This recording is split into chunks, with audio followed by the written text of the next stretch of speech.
UFC veteran Paul Varelans dies. We kick things off today on a bit of a sad note. A true pioneer of the UFC, Paul Varelans has passed away at the age of 51 years old. The Polar Bear, as he was referred to, made his MMA debut at UFC 6 and went 9-9 before ending his career in 1998. In that time, he went toe-to-toe with the likes of Tank Abbott, Dan Severn, and Kimo Leopoldo, to name a few. Unfortunately, Paul passed away after a lengthy battle with COVID-19. The American had been dealing with the virus for more than a month and was even put into a medically induced coma. Sadly, in the end this would be for naught as he succumbed to the virus on Saturday. This is obviously a tragic passing of one of the sport's pioneers, and condolences are in order for his friends and family. However, he will live on forever in the annals of mixed martial arts history. Max Holloway and Conor McGregor trade Subliminals. Over the weekend, Max Holloway had one of the most dominant performances ever seen inside the octagon.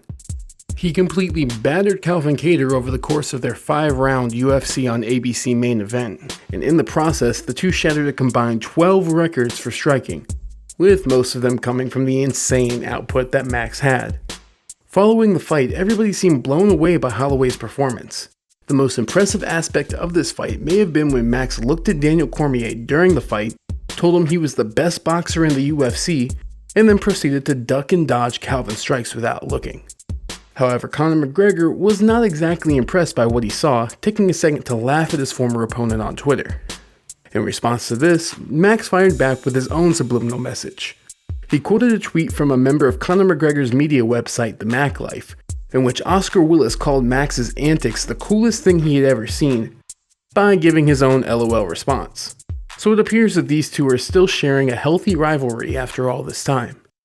What did you think of Max's performance over the weekend? Conor McGregor is still champion? Speaking of the Irishman, he has his own fight ahead of him this weekend at UFC 257 against Dustin Poirier.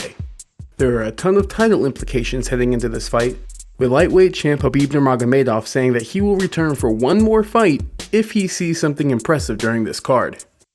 However, it seems that Conor McGregor still thinks of himself as the champion at 155 pounds. Speaking with ESPN ahead of his octagon return, he made the case for still feeling like he is the lightweight champ.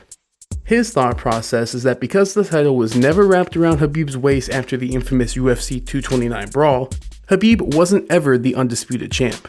I am the champion. Do you know that the unified title was never crowned? The unified title was never crowned that time in October 2018. Khabib fled the cage and left me fighting with his family members in the cage. The post-fight ceremony was never took place. So, you know, I still feel like I am the champion here, and I will go in and prove that. I'll prove that with my performances, and you know, time will show. The cream always rises to the top, and the world is about to see it. There are a ton of issues with this logic, and frankly, we don't have time to get into it all. But perhaps the most glaring hole in what McGregor is saying is that the official decision was still read by Bruce Buffer after the mayhem. Either way, you can't really blame Conor for trying to present this angle and keep his name relevant in title discussions ahead of this highly anticipated match. What do you make of these remarks from Conor McGregor? Khabib no longer interested in GSP. The talk of the town before last weekend's UFC event was the meeting between Dana White and Khabib Nurmagomedov. The UFC president was hopeful to convince the lightweight champ to fight again, and was even making a big deal of the announcement being revealed on the ABC main card. In the end, the announcement was a lackluster one that essentially amounted to Khabib saying, maybe.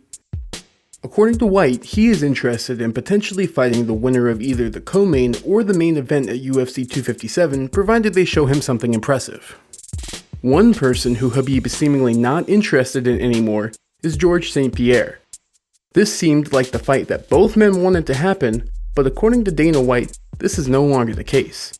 Speaking at the post-fight press conference, White said that the subject of GSP never came up in their conversation, so he seems to be completely closing the book on that potential fight. In the end, this is probably the right call as GSP is pushing 40 and almost certainly past his prime. It will be fun to watch UFC 257 this weekend to see if there's anything worth making the Dagestani fight again.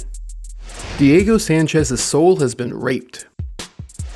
One of the big talking points after Max Holloway's epic beatdown of Calvin Kattar was the concern about how much damage Kattar took. The former champ landed 445 strikes on Kattar, yet the fight was somehow not stopped. Even Dana White expressed his frustration with Calvin's corner after the fight for not throwing in the towel. I had gone over to his corner because I thought the fight should have been stopped in the 4th round. And I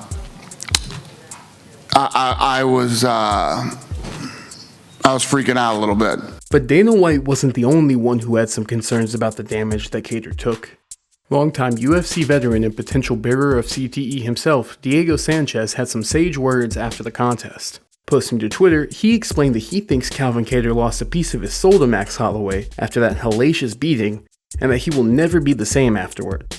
Then, when someone pointed out the similarities between this fight and some of the wars Diego has been in, he responded by admitting to have been involved in some serious trauma. He said, quote, "Yes, I do know actually. My soul has been raped many times in this business." While the words he used were a bit strange, Diego Sanchez does bring up some good points. We have seen some bizarre behavior from the tough winner over the years, and some of that could easily be attributed to the damage he has taken in the cage. Hopefully nothing like that happens to Calvin Kattar, and he won't have to be on the receiving end of that type of beating ever again. Do you think the fight between Max Holloway and Calvin Kattar should have been stopped?